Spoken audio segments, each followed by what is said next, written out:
Now, there's been a new twist on Friday in the ongoing border battles between Sudan and South Sudan. South Sudanese Information Minister Barnaba Marial Benjamin says that his country will immediately begin to withdraw its troops from the disputed Heglig oil region on orders from President Salva Kiir. Now, just last week, the South seized the fertile oil field previously under Sudan's control, and Khartoum immediately vowed to recapture the region. Sudan's President Omar al-Bashir has threatened to go to war with South Sudan and teach the South government a lesson by force. The United States says Sudan and South Sudan want to find a way to avoid full-scale war as fighting continues along the two countries' borders. Now, following talks with officials of both governments, U.S. Special Envoy for Sudan, President Lyman, told reporters Thursday that he was confident neither side wants an all-out war, and both are looking for a way to avoid a sustained battle. Meanwhile, UN Secretary General Ban Ki-moon has also weighed in on the situation, saying the South's occupation of Heglig is an illegal act that infringed on the sovereignty of Sudan. Now, for more perspective on the disputes that have Sudan and South Sudan at odds, we're joined by VOA State Department correspondent Scott Stearns. Hi, Scott. Hi, how are you? Very good. Thank you for joining us here today. Now, it seems as though war has been averted, at least for now, whether by voluntary withdrawal of South Sudan or, as Khartoum claims, that it forced them out. But it's a bigger issue that really this peace is pretty fragile unless they're tackled. Give us a sense of really what is the issue.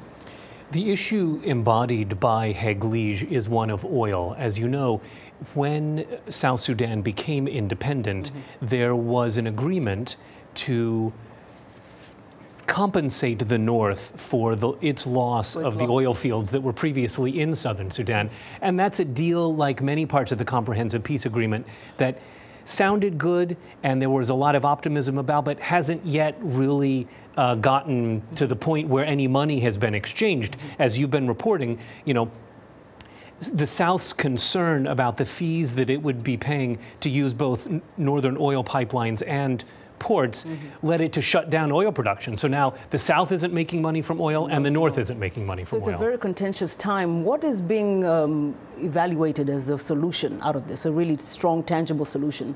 As we heard from Ambassador Lyman yesterday, he was certainly encouraged that both sides understand how close they are to a resumption of full-scale conflict and how costly that would be for both sides. But he did caution that there's still a lot of differences between them about what needs to be done, chiefly security. As you know, that this is a contentious border area. The South has long felt that the North is not respecting its new borders, as we've seen bombing raids by the Sudanese Air Force. The North says that the South is in league with local militia in southern Kordofan and Blue Nile and is essentially crossing the border, supporting those militias in what is still northern Sudan, the Republic of Sudan. So both sides want assurances from each other and from the international community that the sanctity of the border will be maintained. The problem is that border doesn't really exist yet. And also just putting more things into focus, a lot of this is a spillover from, I guess, the unaccomplished global political agreement that was signed, the Comprehensive Peace Agreement, rather, which has a lot of outstanding issues, citizenship, border distributions, etc.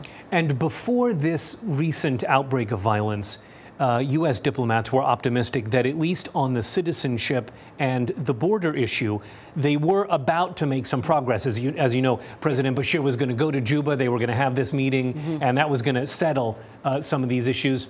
That hasn't happened. The hope is that they can get back to that. And the humanitarian situation is getting dire.